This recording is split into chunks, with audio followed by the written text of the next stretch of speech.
기도하고 오늘 예배 시작하도록 하겠습니다.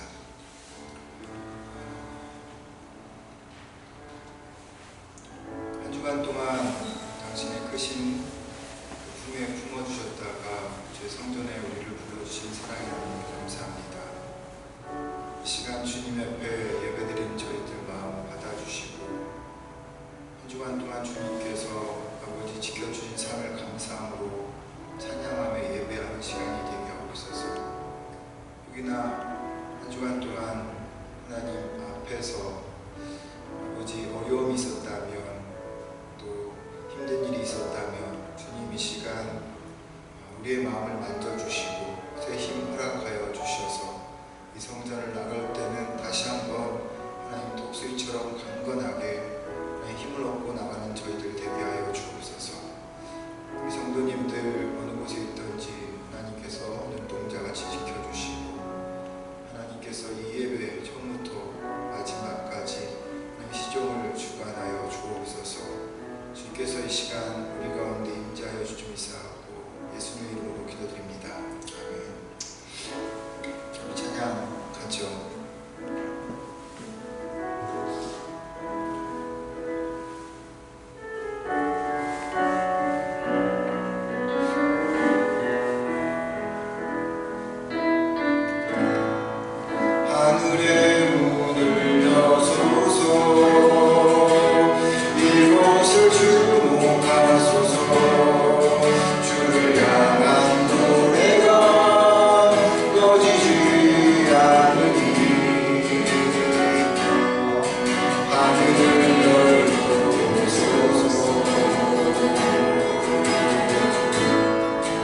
이곳에 앉으소서.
빛을 비춰 주옵소서. 우리의 마음속에 비춰주시고 우리의 모든 하나님 생각 가운데 비춰달라고 같이 기도하면서 하나님 앞에 이 시간 이렇게 나가도록 하겠습니다. 함께 기도하겠습니다.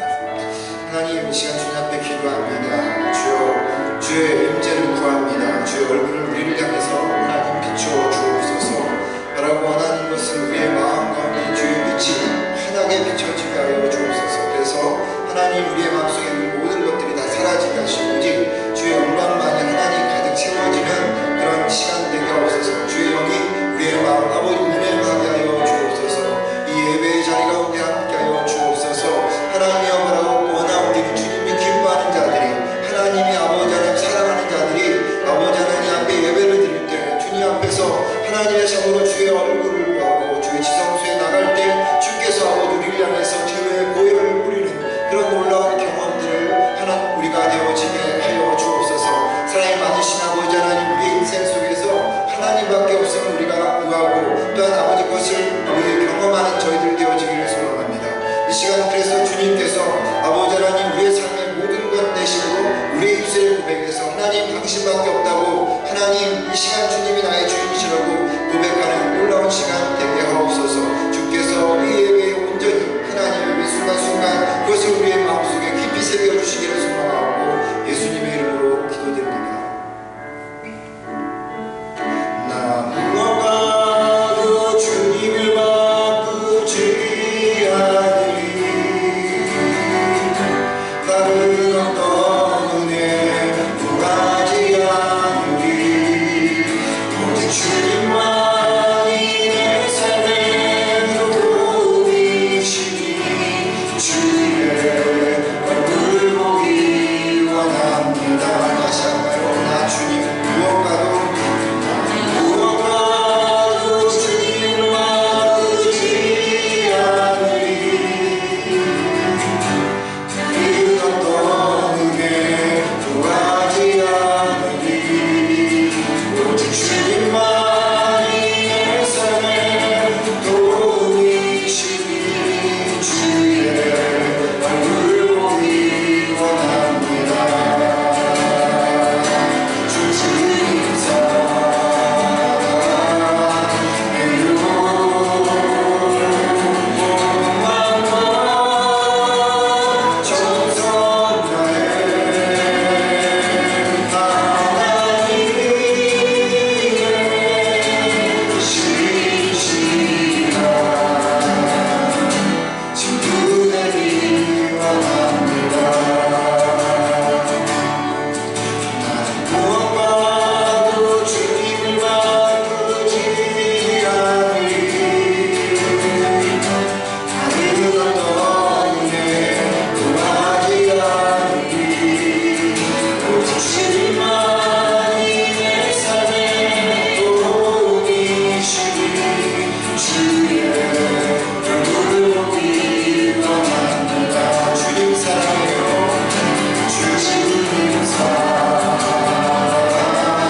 하나님, 이 시간 우리의 입술에서의 고백이 찬양이 되기 원합니다. 아니 우리의 평생의 고백이 하나님 이 찬양이 우리 입에서 떠나지 않게 하옵소서나 무엇과도 주님을 바꾸지 않겠다고 나의 인생 속에서 주님만이 나의 온전한 아버지 하나님 유일한 힘이심을 하나님 우리가 고백하는 그런 인생을 살아가게 하옵소서.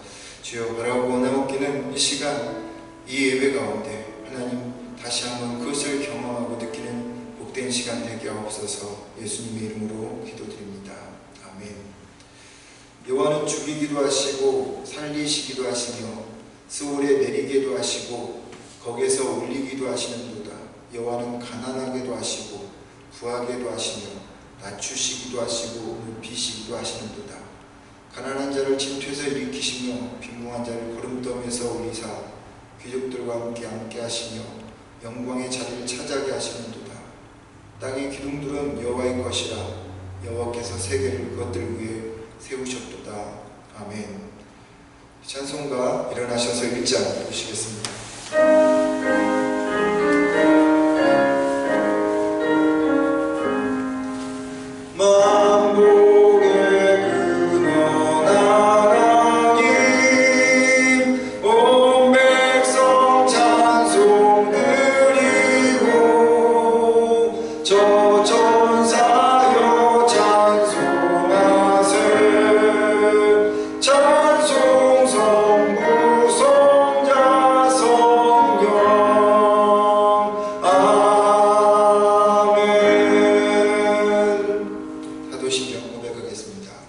전능하사 천지를 만드신 하나님 아버지를 내가 믿사오며 그 외아들 우리 주 예수 그리스도를 믿사오니 이는 성령으로 잉태하사 동정녀 마리아에게 낳으시고 본디오 빌라도에게 고난을 받으사 십자가에 못 박혀 죽으시고 장사한 지 사흘 만에 죽은 자 가운데서 다시 살아나시며 하늘에 오르사 전능하신 하나님 편에 앉아 계시다가 저리로서 산자와 죽은 자를 심판하러 오시리라.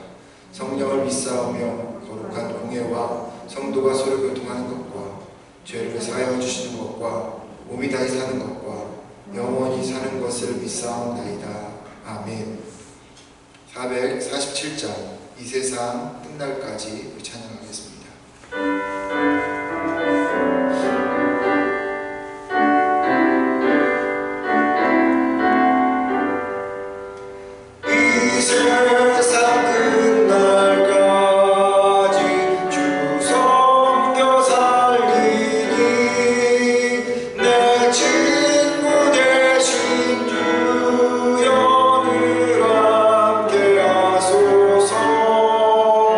주여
우리가 알거니와 하나님을 사랑하는 자 곧 그 뜻대로 부르심을 입은 자들에게는 모든 것이 협력하여 선을 이루느니라.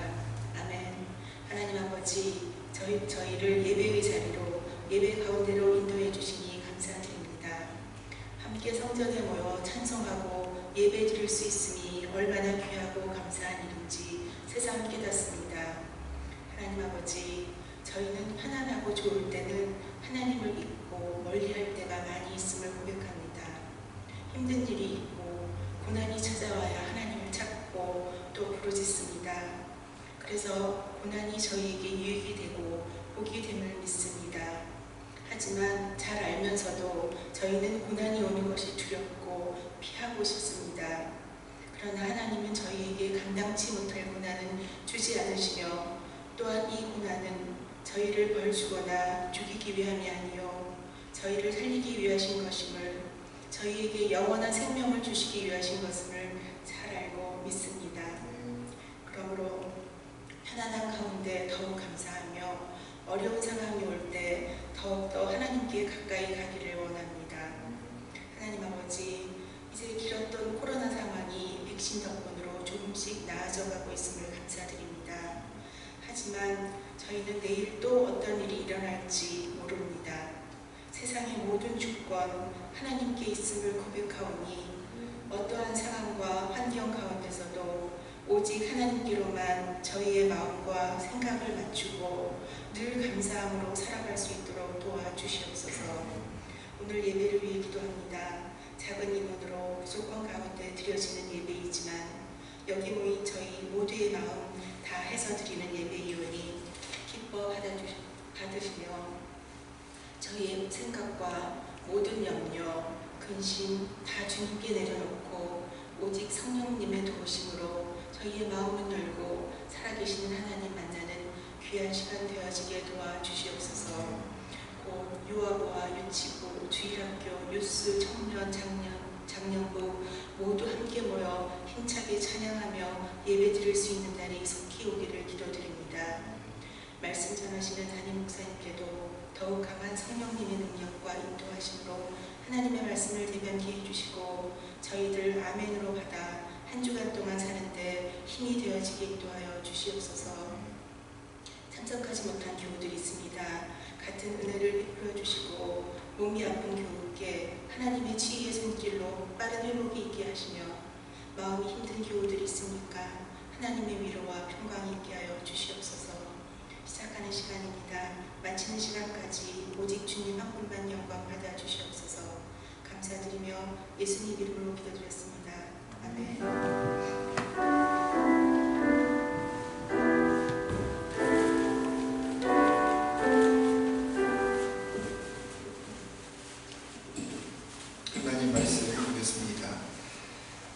출애굽기 33장 7절부터 11절까지 말씀입니다.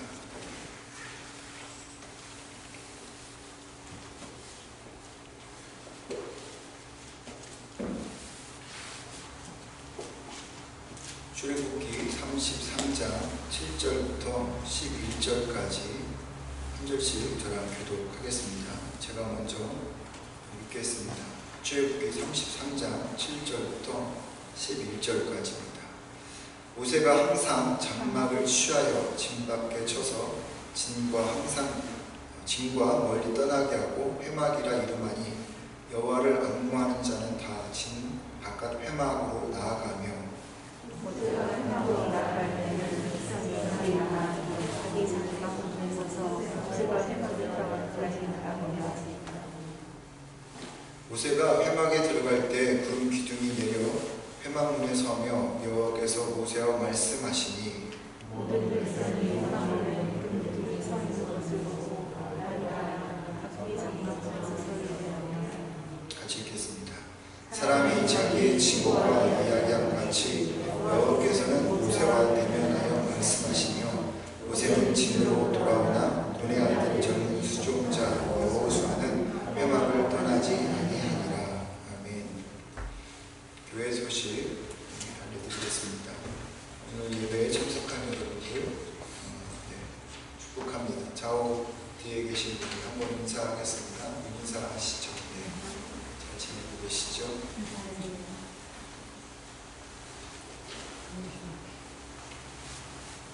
지난 화요일 날 한국에 나갔던 정길종 형제가 집에 돌아왔습니다. 그래서 지금 자가 격리 중이고요. 길종 형제 소식은 들으셨는지 모르겠지만 영주권을 일하고 위해서 일했다가 나가기 전에 얼마 전에 영주권을 받으셨어요. 그리고 얘기가 많이 안 좋아서 한국에 나가서 치료하고 제 생각에는 7월, 8월 달쯤 들어올 줄 알았는데 일이 빨리 처리가 돼서 돌아온 것 같습니다. 자가격리 동안 아무 이상 없도록 거기서 여러분들이 기도해 주시면 감사하겠습니다. 오늘 하나님 말씀 같이 보도록 합니다. 하나님의 친구로 살기, 이런 제목으로 여러분들 같이 말씀 좀 나누도록 하겠습니다. 친구라는 한자어는요, 잘 아시겠지만 친할 친, 옛구를 쓰죠. 그래서 친하고 오래 사귄 사람, 그런 사람들을 친구라고 이야기합니다. 그래서 친구, 그래서 친하다 정도가 그 깊이와 그 순도가 어느 정도 되어야지만 친구가 되는지는 모르겠지만, 우리는 보통 오랫동안 친하게 사귄 사람들을 친구라고 그렇게 부르죠. 작년에 저희 집사람 때문에 한국에 나가 있었을 때 예전에 처음 모교에서 신앙생활했던 그런 동기들 또 후배들이 위로한다고 이렇게 만났던 적이 있었는데, 그것을 계기로 제가 모교회를 떠난 지가 29에 떠났었거든요. 그때 같이 오랫동안 신앙생활했던 친구들, 동기, 8학번 동기들을 만난 적이 없었어요. 그런데 최근에 그때 그 어떤 연결이 되어서 그랬는지 최근에 이제 페이스북에 제 남자친구들, 동기들을 페이스북으로 이렇게 만나게 되었습니다. 같이 젊은 시절 신앙생활했던 그 친구들을 보니까 얼굴도 그대로고 또 서로 이야기 주고받으니까 옛날 생각이 새록새록 떠올라서 참 좋았습니다. 친구라고 우리가 표현할 때 그렇게 오랫동안 친하게 사귀는 사람들을 우리가 친구라고 부르는데, 이 친구라는 의미가 한자적인 의미보다는 영어의 의미가 더 오늘 말씀에 적합하다 이런 생각이 좀 들었어요. 우리가 영어를 사용할 때 친구로 프렌드라고 하잖아요. 근데 이 프렌드는 고대 영어에서 프레온에서 유래됐는데요. 이 프레온에는 두 가지의 뜻이 있다고 합니다. 하나는 자유롭다라는 뜻이고 또 하나는 사랑한다라는 그런 뜻을 가지고 있다고 합니다. 그래서 이 프레온이 나중에 프렌드가 됐는데, 자유롭다라는 뜻과 그리고 사랑한다라는 이 뜻, 이게 친구라는 의미 안에 포함이 되어 있는데, 제가 한번 그걸 조합을 해봤어요. 친구는 이러한 의미가 아닐까. 장애물을 뛰어넘어서 자유롭게 서로 소통하는, 사랑하는 사람, 이 친구가 아닐까. 장애물이 있어도 마음을 닫지 않고 그 장애물을 뛰어넘어서 서로의 마음을 터놓고 사랑할 수 있는 사람, 이것이 친구의 정의다라는 생각을 해보게 됩니다. 물론 우리가 알고 있는 친구의 개념과 조금 비슷하지만, 자유롭게 서로 소통하는, 사랑하는 사람이라는 이 말이 제게 좀 나름대로 인상이 깊게 다가왔습니다. 그럼 이런 친구가 있다면 참 행복할 것 같아요. 그렇죠? 힘들고 고달픈 세상을 살아가는데 서로에게 큰 힘이 될 것 같습니다. 그 친구가, 그 만난 친구가 얼마 지나지 않아서 아들이 군대를 간다고 기도해달라고 하더라고요. 그래서 저는 알았다고 기도하겠다고.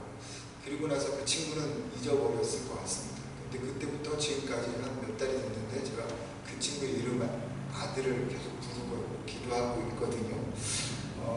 그런 것으로 봐서는 우리가 친구라는 것이 서로의 어떤 시간도 공간도 장애물도 뛰어넘을 수 있는 그런 관계가 친구라는 생각을 해볼 때, 그런 친구가 있다는 것, 제가 그렇다는 게 아니라 그런 친구가 내 주변에 있다는 것은 참 행복할 수 있다, 그런 생각을 가져보게 됩니다. 진실된 친구에 대해서 생각해 보다가 오래전에 한번 여러분 기억하시는지 모르겠지만은 한번 읽어드렸던 그런 글이었는데, 독립운동가였고 또 기독교 운동가였던 함석헌이라고 하는 선생님이 계시는데, 이분이 그대 그런 사람을 가졌는가 라는 글을 썼던 적이 있었고, 그걸 제가 읽어드렸던 적이 있었는데 다시 한번 읽어 드려보겠습니다. 말린 길 나서는 길 처지를 내맡기며 맘 놓고 갈 만한 사람, 그 사람을 그대는 가졌는가? 온 세상이 다 나를 버려 마음이 외로울 때도 저 마음이야 하고 믿어지는 그 사람을 그대는 가졌는가? 탔던 배에 꺼지는 시간 구명돼 서로 사양하며 너만은 제발 살아다오 할 그 사람을 그대는 가졌는가? 불의의 사형장에서 다 죽어도 너희 세상 빛을 위해 저만은 살려두거라 일러줄 그 사람을 그대는 가졌는가? 잊지 못할 이 세상을 놓고 떠나려 할 때 저 하나 있으니 하며 빈끝이 웃고 눈을 감을 그 사람을 그대는 가졌는가? 온 세상의 찬성보다도 아니하고 가만히 머리를 흔들고 흔들 그 한 얼굴 생각에 알뜰한 유혹을 물리치게 되는 그 사람을 그대는 가졌는가? 내 가족을 자신의 가족처럼 여기는 사람, 세상은 다 버려도 나를 끝까지 지켜주는 사람, 자신의 생명보다 나의 생명을 더 귀하게 여기는 사람, 세상의 유일한 소망이 되는 사람, 그 사람 때문에 유혹을 이길 수 있는 사람, 이런 사람이 진짜 있을까 싶지만 굳이 우리가 친구를 정의해 본다면 이 함석헌 선생님 말하는 그런 사람이 진짜 친구가 아닐까 하는 생각을 해보게 됩니다. 종종 이야기 또 말씀드리지만 이런 친구가 옆에 있기를 바라지만 그런 친구가 없다면 여러분들이 그런 사람이 되어서 누군가에게 그런 사람이 되었으면 좋겠습니다. 그래서 누군가의 버팀목이 되어지는 친구, 그런 친구가 여러분이었으면 좋겠습니다. 근데 문득 이 함석헌 선생님이 그런 사람을 말할 때 혹시 그런 사람이 예수님은 아니었을까 이런 생각을 해보게 되었습니다. 왜냐하면 함석헌 선생님이 말하는 그런 사람, 이 세상 찾아보기가 참 쉽지 않기 때문입니다. 여러분이 오랜 인생을 살아오면서 그런 분을 만나셨는지는 모르겠지만 참 찾기 힘들고 만나기 어려운 그러한 사람입니다. 죄성을 가진 사람들에게 그런 사람을 만나면 제로퍼센트가 아닐까 이런 생각을 해봐요. 제가 생각한 대로 하나님이 우리의 친구라면, 하나님이 우리의 그러한 거치라면 여러분 어떠할까요? 창조주 하나님이, 전능하신 하나님이, 유일하신 그 하나님이 나의 친구라면 어떨까요? 정말 대단한 일이죠.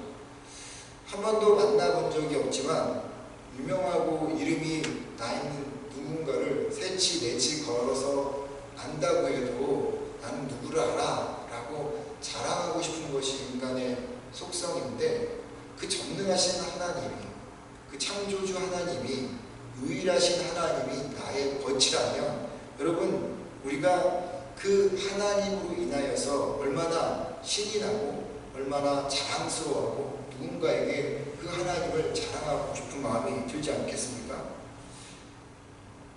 그런데 하나님이 우리의 친구라면 어떨까? 근데 진짜 하나님이 우리의 친구인 것을 성경은 말하고 있어요. 하나님은 우리가 당신을 나의 주로 고백할 때 그때부터 나는 너의 친구다 라고 말하셨다는 겁니다.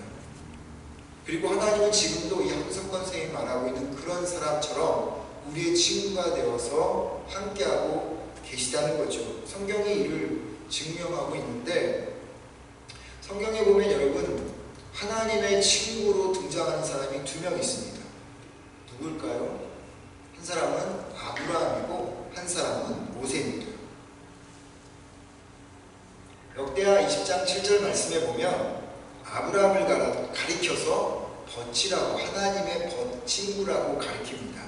그 땅을 주님의 벗 아브라함의 자손에게 길이 주신 분이 아니십니까? 또 이사야 41장 8절에서도 나의 벗 아브라함의 자손아 라고 말합니다.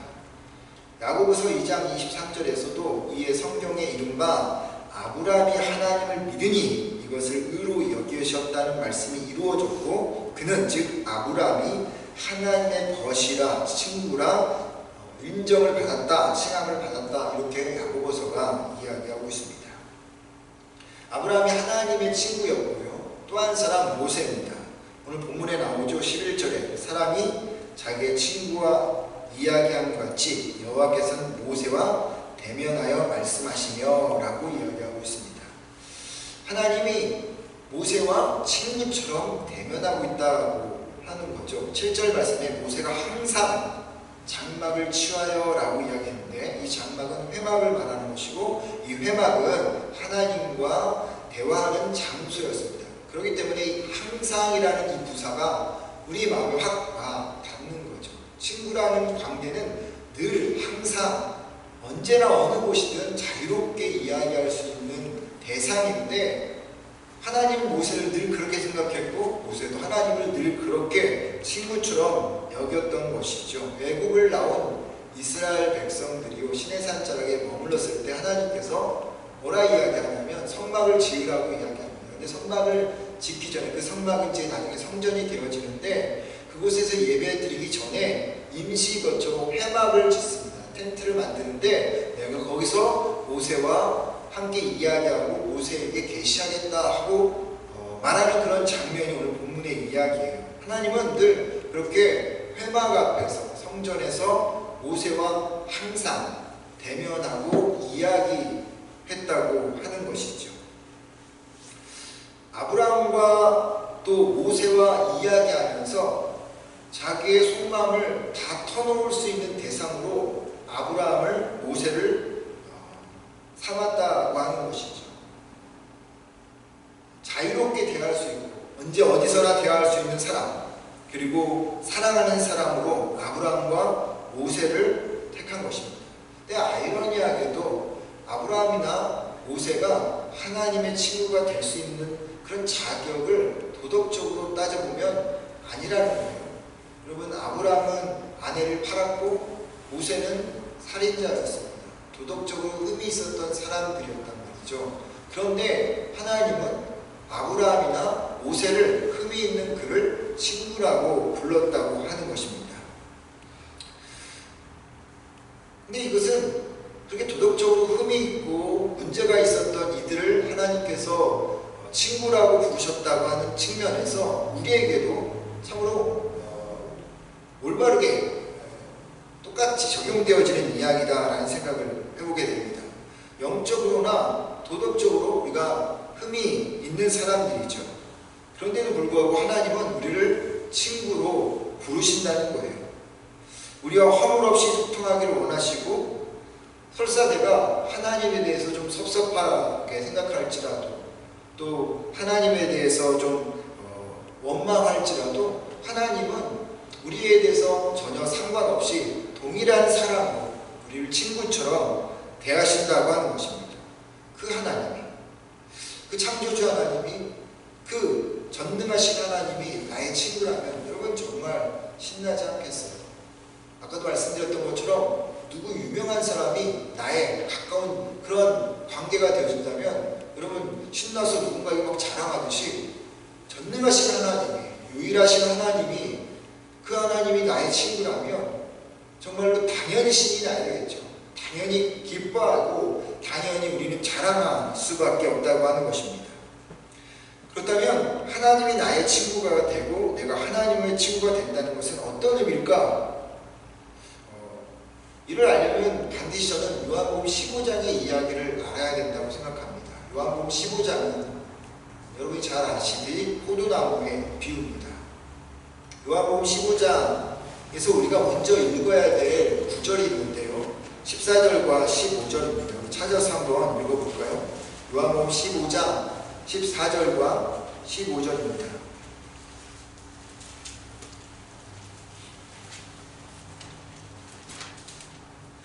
요한복음 15장 14절과 15절 읽습니다. 너희는 내가 명하는 대로 행하면 곧 나의 친구라. 이제부터는 너희를 종이라 하지 아니하리니 종은 주인이 하는 것을 알지 못함이라. 너희는 친구라 하였노니 내가 내 아버지께 들은 것을 다 너희에게 알게 하였음이라. 내가 명한 대로 행하면이라는 단서가 붙어 있기는 하지만 하나님은 우리를 뭘로 생각하신다고요? 친구라고 생각하신다라는 것입니다. 우리가 주님을 영접하는 순간 하나님과 우리는 친구가 된다고 하는 것이죠. 하나님이 우리의 친구가 된다는 것은 여러분, 그 하나님으로부터 우리가 덕을 본다는 거예요. 그 하나님으로부터 무엇인가를 받는다라고 하는 것입니다.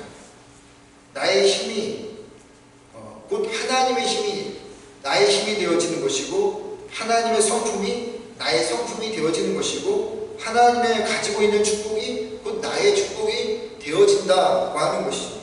그러니 하나님은 우리의 친구가 되는 순간 우리는 덕을 보는 사람이고 정말로 하나님으로부터 새로운 인생을 살아가는 그런 사람이다라고 하는 것을 알 수가 있는 것입니다.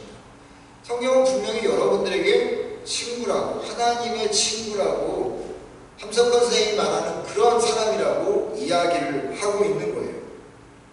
우리가 이런 축복을 누리는 자인데, 그런데 하나님의 친구임에도 불구하고 그 하나님이 주시는 모든 축복을 누려함에도 불구하고 그렇게 살지 못하는 이유가 뭘까요? 왜 하나님의 친구로 분명히 하나님은 너는 내 친구야 라고 말했는데도 왜 친구됨을 우리가 살지 못할까요? 그게 요한복음 15장 4절과 5절의 말씀입니다. 4절과 5절도 함께 읽어보도록 하겠습니다. 요한복음 15장 4절과 5절입니다. 시작. 내 안에 거하라. 나도 너희 안에 거하리라. 가지가 포도나무에 붙어있지 아니하면 스스로 열매를 맺을 수 없음 같이 너희도 내 안에 있지 아니하면 그러하리라. 나는 포도나무요 너희는 가지라. 그가 내 안에 내가 그 안에 거하면 사람이 열매를 많이 맺나니 나를 떠나서는 너희가 아무것도 할 수 없음이라. 왜 우리가 하나님께서 우리한테 친구라고 불러주셨는데 그 하나님의 덕을 우리가 이 땅에서 누리지 못하느냐? 하나님과 연합되지 않았기 때문이라는 겁니다. 하나님과 하나가 되지 않았기 때문이라는 거죠. 포도나무의 가지가 탐스럽고 충실한 포도를 맺기 위해서는 포도나무에 붙어 있는 것처럼, 그래야 포도나무가 정말 뿌리로부터 영양분을 끌어들여서 가지로 보내고 가지가 많은 열매를 맺는 것처럼 우리 역시도 주님께 붙어있고 주님과 하나가 되어질 때 주님으로부터 오는 그 모든 것들이 나의 것이 되어지고 나의 것이 드러나서 우리가 하나님의 은혜 가운데 살아가게 되어진다고 하는 것입니다. 예수님이 내가 되고 내가 예수님이 되어질 때 친구가 되어진다는 것입니다. 연합이 되어지고 하나가 되어질 때 비로소 친구가 되어지고 그 능력을 누리게 되어진다는 거예요. 그냥 명목상의 친구로서 남아있어서는 우리가 그 은혜를 누리지도 못하고 이 땅에서 하나님의 덕을 온전히 쌓아가지도 못한다라고 하는 것입니다. 그런데 가지가 포도나무에 붙어있지 않으면 여러분 열매를 맺지 못하듯이 우리 역시도 하나님과 연합되어지지 못하면, 한몸되어지지 못하면 그렇게 우리가 하나님의 능력을 이 땅에서 누리지 못하는 것, 이것이 우리의 현실이라는 거죠. 하나님은 우리에게 당신의 마음을 잇대기 위해서 내미시는 겁니다. 손을 내미시는데 그 손을 우리가 붙잡고 그분과 나와 하나가 되어지지 않기 때문에 우리가 일주일을 살아도 롤러코스터를 살아갈 수밖에 없는 거예요. 교회를 다녀도 예배를 드려도 심지어 예수님을 믿는다 하여도 주님이 수가 없고, 그러다 보니까 우리의 일주일은 좋았다가 나빴다가 힘들었다가 고통스럽다가 수시로 바뀌는 모습이 되어진다라고 하는 것입니다. 그러기에 하나님과 친구가 되어진다는 것은 하나님과 연합을 이루는 것입니다. 그러면 그분의 모든 것이 나의 것이 되어지고, 그러면 그 능력으로 이 땅에서 살아갈 수 있는 우리가 되어질 수 있다고 하는 것이죠. 우리가 살아가는 이 땅이 힘들고 고달픈 그런 세상이지 않습니까? 이 고달픈 세상 속에서 우리가 넉넉히 이길 수 있는 힘은 바로 하나님과 연합하여서 그분이 나의 삶 속에서 가득하게 채워질 때 그 인생을 살아갈 수 있다고 하는 거예요. 저는 주님이 내 안에 거하고 내가 주님 안에 거하는 것, 하나님과 하나 되는 이 친구의 관계를요, 임재라는 단어로 바꿔 표현해 보고 싶습니다. 임재. 임재라는 것은 하나님의 나타나심입니다. 하나님이 모세에게, 하나님이 아브라함에 임재하셨다, 하나님이 나타나셨다고 하는 것입니다. 그러면 하나님께서 우리에게 친구로서 함께 하신다라는 말은 무슨 뜻입니까? 하나님께서 우리에게 그 얼굴을 비춰주신다는 것이죠. 하나님께서 그분 자신을 우리에게 나타내 보여주신다는 것입니다. 날마다 하나님의 임재가 내 안에서 나타나도록 하나님께서 그 일들을 행하신다고 하는 거예요. 말씀드린 것처럼 친구와 명목적으로 누린 관계를 가지면 그 하나님의 임재를 우리가 살아갈 수가 없다는 것입니다. 어떻게 여러분 내 안에서 임재가 이루어질까요? 아브라함처럼 모세처럼 하나님이 그 얼굴을 우리에게 비춰주실까요? 그런 사람이 있을까는 모르겠지만 우리가 성경상으로 보아서는 하나님의 얼굴을 보는 사람은 다 죽지 않습니까? 하나님 그렇게 임하지는 않으실 겁니다. 그럴 필요가 있는 사람에게는 그렇게 직접 당신의 얼굴을 보여줄 수도 있겠지만, 하나님은 대부분 그 사람의 믿음을 통해서 임하십니다. 말씀을 듣고 그 말씀을 믿고 순종하는 순종에 따라서 하나님의 임재가 그 사람에게 나타난다고 하는 것이죠. 믿음과 순종의 순도가 100%에 가까워지면 가까워질수록 하나님의 임재를 더 깊이 경험한다라고 하는 것이죠. 여러분, 믿음과 순종의 순도가 100% 된다는 것은 무슨 의미일까요? 저는 갈라디아서 2장 20절의 말씀이 이 말씀을 표현해 준다고 생각합니다. 내가 그리스도와 함께 십자가에 못 박혔나니 그런즉 이제는 내가 사는 것이 아니요 내 안에 그리스도께서 사신 것이라. 이제 내가 죽은 것은, 내가 육체 가운데 사는 것은 나를 사랑하사 나를 위하여 자기 자신을 버리신 하나님 아들을 믿는 믿음 안에서 사는 것이라. 십자가에서 나는 사라지고 오직 하나님만 나타나는 상태, 이것이 하나님의 임재의 상태고 이것이 하나님과 친구가 되는 상태라고 하는 것입니다. 그러면 그렇게 살아가는 사람들의 삶은 능력 있고 세상에서 감당치 못하는 인생을 살아가게 된다는 것이죠. 하나님의 친구가 된다는 것, 하나님의 임재를 누리며 산다는 것은 그냥 나의 성향을 감정적으로 이렇게 바꾸어서 훈련하면서 만들어지는 것도 아니고요. 친해져 보려고 주님과 시간을 보내는 것을 통해서도 여러분 되어지는 것도 아닙니다. 물론 그런 시도들도 주님 앞에 다가가는 과정에서 꼭 필요한 것이겠지만 그것은 본질이 아니라는 것입니다. 주님의 친구가 되는 것, 주의 임재를 누리는 것은 내가 십자가에 못 박힐 때만 가능하다는 것이죠. 내가 죽어야 할 때 가능하다는 것입니다. 갈라디아서 2장 20절의 말씀, 내 정욕과 내 생각이 십자가에 못 박혀 죽음으로써 십자가에서 예수님과 연합이 이루어질 때, 그때 하나님은 당신의 얼굴을 우리 가운데 비춰주시는 거예요. 그 믿음과 그 순종이 하나님 안에서 100%가 되어질 때, 즉 나는 사라지고 그 안에 예수님으로 가득 채워질 때 비로소 당신의 얼굴이 우리 안에 나타난다는 것입니다. 이런 작업을 어디에서 해야 되겠습니까? 예배 시간을 통해서 해야 되죠. 이 드려지는 짧은 예배 시간을 통해서 하나님의 얼굴을 우리가 봐야 된다는 된다는 것입니다. 기도를 통해서 하나님의 임재를 우리가 누려야 되겠죠. 찬양을 통해서 하나님과 가까워져야겠죠. 하나님이 사랑하시는 누군가를 더 사랑함으로 인하여서 그 임재가 나타나는 것입니다.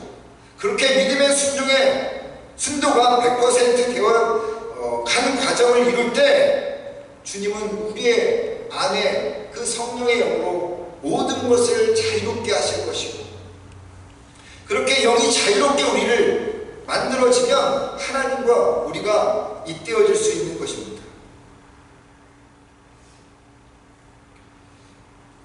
오늘 본문의 앞뒤를 보면요, 이스라엘 백성들이 모세가 시내산에서 십계명을 받을 때 그 밑에서 금송아지를 만들고 막 난리를 쳤었던 그 사건 이후입니다. 하나님의 진노가 대단했어요. 내가 사랑해서 불러냈고 가나안 땅에 이제 데리고 가야 되는데, 그래서 너희들이 정말 가나안 땅에서 이렇게 살아라 라고 모세에게 십계명을 주고 있는 그 상황에서 밑에서 이스라엘 백성들은 금송아지를 만들어서 이게 하나님이라고 막 난리를 쳤단 말이죠. 하나님이 화가 나고 내가 이 다 백성들을 없애버리고 내가 모세 너를 통해 새로운 민족을 이루겠다라고 이야기하니까 모세가 그럴 거면 하나님 내 이름을 그 생명책에서 지워버려주세요. 저도 저 백성들과 같이 죽겠습니다. 모세가 그렇게 나서서 만류합니다. 하나님께서 또 이야기하죠. 난 쟤들과 함께 도저히 가나안 땅에 못 들어가겠다. 쟤들만 들어가게 하라 라고 이야기하니까 모세가 하나님 그렇게 하시면 안 됩니다. 같이 가셔야 돼요 하면서 하나님을 설득합니다. 여러분, 자기 일도 아니지 않습니까? 쉽게 말하면 정말 하나님 말씀대로 그 이스라엘 백성 말 안 듣는 지긋짓한 그 인간들 다 없애버리고 하나님 나를 통해 새로운 나라를 만들면 얼마나 좋겠습니까? 그런데 모세는 포기하지 않고 하나님께 매달리면서 이 백성을 끝까지 지켜달라고 마치 자기 일처럼 끝까지 그렇게 그 일을 완수합니다. 여러분, 모세의 삶이요, 우리가 모세 이야기하니까 정말로 평탄하고 행복하고 좋은 그런 모습으로만 느껴지지, 그 인생을 들어가 보면 정말 지긋지긋한 고생을 했던 사람이 모세였습니다. 고난의 연속이요, 고단한 여정의 연속이었습니다. 한시도 평안한 날이 없었습니다. 그럼에도 모세가 난관을 돌파하고 하나님의 친구로 살 수 있었던 것은, 또 하나님이 모세를 친구로 인정할 수 있었던 것은 날마다 그 안에 하나님의 임재가 이루어졌기 때문입니다. 40년을 그가 포기하지 않고 그 일을 완수할 수 있었던 것은 하나님과 친구로 하나님이 그 안에 가득 채워지고 임재가 이루어졌기 때문에 그 일을 감당할 수 있다고 하는 것입니다. 여러분, 여기서 우리가 교훈을 배우지 않겠습니까? 우리 변호진 집사님, 김효진 집사님 아까 이야기하셨던 대로 저도 그것을 최근에 많이 느껴요. 가깝게 있는 사람들이, 주변에 있는 분들이 잘 코비드19도 넘겼는데 돌아가셨다는 이야기를 듣기도 하고, 예전에는 그걸 깊이 생각하지 못했고 그렇게 깊이 느껴지지 못했거든요. 근데 요즘은 정말 이게 누가 돌아가시면 그게 너무너무 깊이 와닿아요. 그리고 참 인생이라는 게 되게 허망한 것이구나, 그리고 짧구나, 별것 아니구나, 이런 생각 참 많이 듭니다. 그러면서 내가 붙잡고 내가 유일하게 소망으로 삼아야 될 분은 그래서 하나님이구나 라는 생각이 더 아주 절절히 와 닿습니다.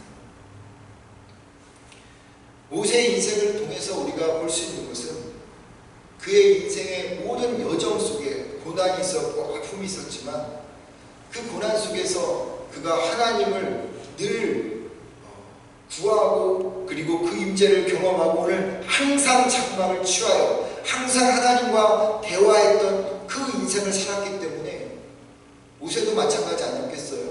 허망한 일도 경험했을 것이고 힘든 일도 경험했었지만 그래도 그 상황을 끝까지 완수할 수 있었던 것입니다. 우리 역시도 마찬가지예요. 여러분, 짧은 인생, 우리에게 주어진 이 인생, 우리가 정말 가치 있고 아름답게 사용하려 한다면 날마다 그 하나님의 임재를 구해야 되겠고요. 하나님의 친구로 살아가야 합니다. 그럴 때 그 하나님의 것이 나의 것이 되어서 이 세상에서 여러분 풍성한 인생을 살아갈 수 있는 것이죠. 아브라함도 마찬가지였어요. 고향을 떠난다는 것이 쉽지 않았잖아요. 익숙한 것에 멀어진다는 것은 늘 두려움이지 않습니까? 더욱이 75세라는 나이에 생전 한 번도 가보지 못했던 땅에 간다는 건 정말 쉽지 않은 일입니다. 그럼에도 아브라함이 낯선 땅에서 그 난관을 돌파하며 갈 수 있었던 것은 그가 하나님을 친구로 삼았기 때문이에요. 아브라함이 하나님 임재를 구하는 방법은요, 무엇이었냐면 예배였습니다. 창세기 12장 8절에 보면 거기서 베델 동쪽 산으로 옮겨 장막을 치니 서쪽은 베델이요 동쪽은 아이라. 그가 그곳에서 여호와께 제단을 쌓고 여호와의 이름을 부르더니, 새로운 땅에 가서 이 아브라함이 첫 번째로 한 것은 제단을 쌓는 것이었습니다. 다시 또 장소를 옮깁니다. 12장 18절에 이에 아브라함이 장막을 옮겨 헤본에 있는 마므레 상수리 숲에 이르러 거주하며 거기서 여호와를 위하여 제단을 쌓았더라. 여러분, 여호와의 닉네임을 정하라면 이렇게 정해 볼 수 있겠다 생각합니다. 제단을 쌓는 삶. 남들은 자신의 공덕을 자랑하고자 애쓰지만 아브라함은 어디를 가든지 늘 하나님께 예배드리고자 제단을 쌓았던 사람이었습니다. 아브라함에게 하나님의 임재가 나타나는 방법은 늘 제단, 예배를 드리고 경배와 찬양을 드리는 삶이었다라고 하는 것이죠. 그런 삶을 살았기 때문에 하나님은 아브라함을 친구로 여기셨다고 하는 것이에요. 믿음과 순종으로 내가 죽어서 주님이 내 안에 거하고 내가 주님 안에 거할 때 하나님의 임재를 누립니다. 그러면 하나님의 친구가 되어서 살겠죠. 그런 친구로 살면 하나님의 모든 것이 내 것이 되어지고 축복을 받게 됩니다. 그러면 이길 힘을 얻게 되고 난관을 극복해 나갈 능력을 소유하게 되는 것이죠. 그렇기 때문에 여러분, 그리스도인에게서 가장 중요한 것은 무엇일까요?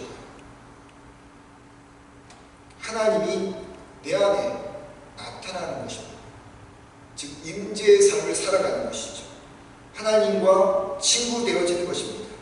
다른 것도 필요할 수 있겠지만 그런 건 다 부차적인 것이고, 그리스도인에게 가장 중요한 것이 있다면 임재의 삶을 살아가는 겁니다. 하나님과 친구 되어 살아가는 것입니다. 바울이 이런 말 했죠. 또한 모든 것을 해로 여김은 내 주 그리스도 예수를 아는 지식이 가장 고상하기 때문이라. 내가 그를 위하여 모든 것을 잃어버리고 배설물로 여김은 그리스도를 얻고. 그럼 바울처럼 모든 것을 가진 사람은 없습니다. 바울은 금수저였습니다. 없는 사람이요, 내가 가진 모든 것을 배설물로 여긴다 이렇게 말하면요, 그건 코미디죠. 근데 바울은 모든 것을 가졌어요. 그가 가진 것을 그는 배설물로 여겼다. 여러분, 이 말을 귀담아 들어야 됩니다. 금수저인 바울이 돈과 명예와 지식이 없어서 예수님 외 모든 것을 배설물로 여겼다 이렇게 말하는 것이 아니라 안 하는 것입니다. 주님의 임재를 경험하고 하나님의 친구가 돼 보니 돈과 명예와 지식이 배설물처럼 여겨졌다는 것입니다. 하나님의 임재를 느끼고 하나님의 친구가 되어 보니 못해서가 아니라 안 하기로 작정했다는 것입니다. 왜요? 하나님의 임재 안에 거하는 하나님의 친구로 살아가는 것이 얼마나 행복하고 얼마나 신나고 얼마나 감격적인지를 알았기 때문에 그런 것입니다. 그러기에 그리스도인들에게 가장 중요한 것은, 성도들에게 가장 중요한 것은 좋은 성도가 되는 것이 아닙니다. 교회에서 가장 중요한 것은 좋은 교회가 되는 것이 아니고 하나님의 임재를 누리는 성도가 되는 것입니다. 하나님의 교회, 하나님의 임재가 나타나는 교회가 되어지는 것이 중요하다는 것이죠. 하나님이 이 예배의 자리에 임하느냐, 하나님의 얼굴을 우리가 누리느냐, 이것이 먼저 중요한 것입니다. 그 임재를 누리면 그 나머지 것은 다 따라오는 것이죠. 그럼 우리는 바울처럼 고백할 수 있을 겁니다. 배설물처럼 생각한다. 여러분, 우리에게 가장 소중한 것이 무엇입니까? 내가 바라고 원하는 것이 뭘까요? 그것이 소중하지만 그보다 가장 소중한 것은 아브라함처럼, 모세처럼 하나님으로 채워가고 하나님의 친구가 되어지고 하나님의 임재의 삶을 누리는 것입니다. 하나님이 모세와 해박에서 자기 마음을 다 털어놓고 말할 때 얼마나 여러분 기분이 좋았을까요? 모세도 전능하신 하나님께 거리낌 없이 대화할 때 얼마나 행복했을까요? 그 행복함이 모세를 광야 40년 동안 붙들어주는 버팀목이었습니다. 여러분, 우리에게도 모세와 같은 행복함이 있어야 하겠습니다. 하나님과 친구가 되어 주님을 임재를 누려서 행복함으로 이 세상을 살아야 하겠습니다. 그러면 세상이 우습게 보일 거예요. 세상이 만만하게 보일 겁니다. 하나님의 임재가 내 안에 누리지 못하시니까, 그래서 친구가 되지 못하니까, 하나님과 하나 되지 못하니까 세상이 힘든 것입니다. 사람의 관계가 어려워진 것이고 주어진 상황이 두렵고 괴로울 수밖에 없는 것입니다. 친구로 하나님이 명목상의 친구가 아니라 그냥 오래 만났던 그런 친구가 아니라 내 마음을 다 털어놓고 그분이 내 안에 들어와서 내가 되고 내가 그분 안에 들어가서 그분이 되어지는 그런 진정한 친구가 되어져야겠습니다. 그러면 고달픈 이 세상, 힘든 이 세상, 그분이 우리에게 유일한 버팀목이라는 것을 깨닫게 되어질 것입니다. 자기 꼬리를 잡기 위해서 온종일 마당을 빙빙 도는 강아지가 있었습니다. 강아지는 잡힐 듯 자기 꼬리를 계속 잡으려고 빙빙빙 그러더라고요. 저 이번에 우리 전 집사님, 김 집사님 한국에 가 계셨을 때 토토가 저희 집에 한 2달 있었는데 가끔 그러더라고요. 토토가 막 빙빙 돌아. 그래서 자기 꼬리를 잡으려고 막 빙빙 도는데 강아지들이 종종 그렇지 않습니까? 자기 꼬리를 빙빙 돕니다. 그 꼬리를 붙잡으면 뭔가 있을 것 같아서 붙잡으려고 그런지 빙빙 돌아요. 근데 그것을 보고 있던 나이 많은 개가 충고를 했다고 합니다. 너는 행복이 꼬리에 있다고 생각하는 모양인데 그것은 불행의 공정과 같은 것이다. 내가 마땅히 해야 할 바를 쫓아가면 꼬리는 저절로 따라오게 될 것이다. 자기 꼬리를 붙잡기 위해 빙빙 돌고 있는 강아지 모습, 여러분, 그것이 우리의 모습은 혹시 아닐까요? 오늘도 내가 마땅히 해야 할 일 하지 한다면, 주의 임재를 구하지 않고 주님과 친구로 살아가지 못한다면 세상이 원하는 것 혹은 내가 원하는 것, 그것 때문에 우리 인생을 소비할 수밖에 없고요. 결국 하나님이 주시는 그 축복과 행복을 누리지 못하게 될 것입니다. 진정한 행복과 성도의 능력은 마땅히 해야 할 일, 하나님과 친구가 되어서 그 임재를 경험하고 그리고 그 임재가 내 안에서 흘러 넘쳐서 세상에서 신나게 살아가는 것, 그것이 우리의 모습이 되어져야 된다는 겁니다. 존 뉴턴이 이런 말을 했습니다. 오늘 할 수 있는 일에 전력을 다하라. 그러면 내일에는 한 걸음 더 진보할 것이다. 여러분, 여러분의 인생이 진보하기를 원하세요? 여러분의 인생과 여러분의 가정과 여러분의 모든 것들이 오늘보다 내일이 더 행복해지고 더 축복받기를 원하십니까? 그렇다면 지금 이 시간 우리에게 필요한 것은 하나님의 임재를 구하는 것입니다. 그분이 우리의 삶에 온전한 친구로서 자리 잡아야 하는 것입니다. 하나님의 임재를 구하시고 사십시오. 내가 죽고 주님이 내 안에 가르쳐서 주님의 모든 것이 나로부터 나오게 하십시오. 하나님의 친구로 사십시오. 이것이 이루어지지 않으면 아무것도 이루어지지 않습니다. 아브라함이 그랬던 것처럼, 모세가 그랬던 것처럼 하나님의 친구로 살아서 정말 힘든 그리고 고달픈 이 세상 속에서 영광의 장로 그리고 축복의 열매를 맺는 여러분과 제가 되기를 주의 이름으로 축원드립니다. 이 말씀을 좀 생각하면서 아까 불렀던 임재 찬양이었죠? 이 찬양을 드리도록 하겠습니다.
하나님, 이 시간 내 마음속에 당신의 얼굴을 비춰주십시오. 당신의 마음을 보여주십시오. 하나님, 당신의 것이 내 마음을 흘러들어오게 하십시오. 그래서 하나님, 이 코비드19 속에서도 그렇지만 하나님, 이 시대가 끝나고 다음 세대 하나님 살아가는 저희들, 아버지 그 순간순간 이 짧은 인생, 이 허망한 이 세상 속에서 하나님 정말 주님의 임재를 누림으로 하나님의 친구가 되어서 매 순간순간 하나님 나를 향해서 고난이 오고 또 시련이 오지만 그 속에서도 하나님 우리가 신나게 감사함으로 하나님 살아가는 제가 되어지게 해달라고, 그러한 하나님의 임재를 좀 구하는 마음으로 이 찬양 우리 눈을 감고 우리 주소를 하나님 앞에 벌리고 혹은 내 마음속에 같이 대고 찬양하도록 하겠습니다. 하늘의 문을 여소서, 하늘의 문을 여서 이곳을 주목하소서. 이곳을 주고 주를 향한 노래가 꺼지지 않으니 꺼지지 않은 하늘을 열어보소서. 하늘을 열어보소서. 이곳에 임재하소서. 이곳에 임재하소서. 주님을 따릅니다. 주님을 따라 기도의 향기가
아버지 하나님 우리 인생이 하나님 땅에서 아버지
하나님 나는 죽고 오직 하나님으로만 가득 채워지는 자가 되어서 아버지 하나님 하나님의 임재를 구하여 하나님의 친구로서 살아가는 우리 모두가 되게 하여 주옵소서.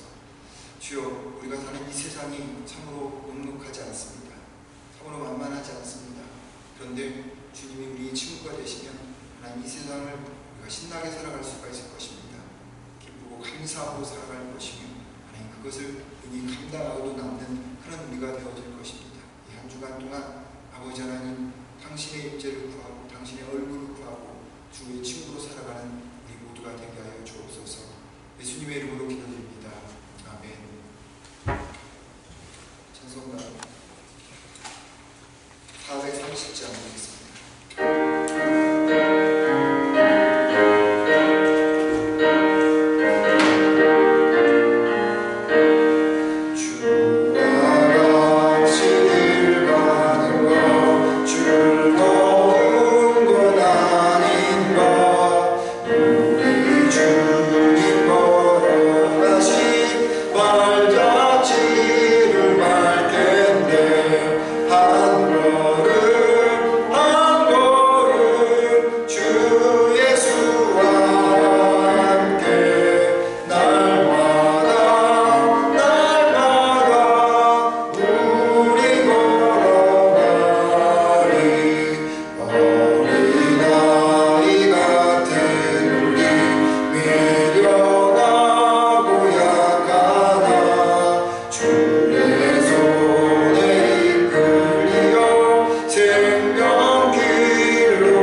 하나님의 친구의 관계로서 동행하며 이 한 주간 주의 임재를 구하는 저희들 되게 하옵소서. 가정에서 또 일터에서 하나님 우리가 있는 곳곳에서 주의 얼굴을 하나님 구하고 그 주님의 마음으로 채워가는 하나님 시간들이 되어져 우리의 삶이 기쁘고 감사하며 신나고 하나님 복되어질 수 있도록 은혜 허락하여 주시옵소서. 1절 사단마귀 틈타지 않게 하시고 하나님 코비드19로부터 모두들을 보호하여 주셔서 이 팬데믹 상황을 잘 하나님 마무리할 수 있도록 은혜 허락하여 주시옵소서. 오늘도 주신 귀한 물질 주님의 손에 드립니다. 주여 귀하게 놔주시고 하나님 주일 헌금 또 감사헌금 11조 그리고 어린이 헌금 또 뉴스 헌금 하나님께서 기쁘고 감사하게 받아주셔서 그것들을 통해서 주의 나라를 또 주의 영광을 드러내도록 하게 하여 주시옵소서. 하나님 물질의 어려움 당하지 않도록 각 가정을 주님 책임져 주셔서 하나님 잘 승리해가는 우리 교회 성도들 한 사람 한 사람 다 되게 하여 주옵소서. 오늘 참석하지 못한 하나님 당신의 자녀들 위에도 함께 하시고 하나님 아파서 하나님 고통당하고 마음이 힘들어서 참여하지 못한 이들이 있다면 주여 그들 위해 함께 하셔서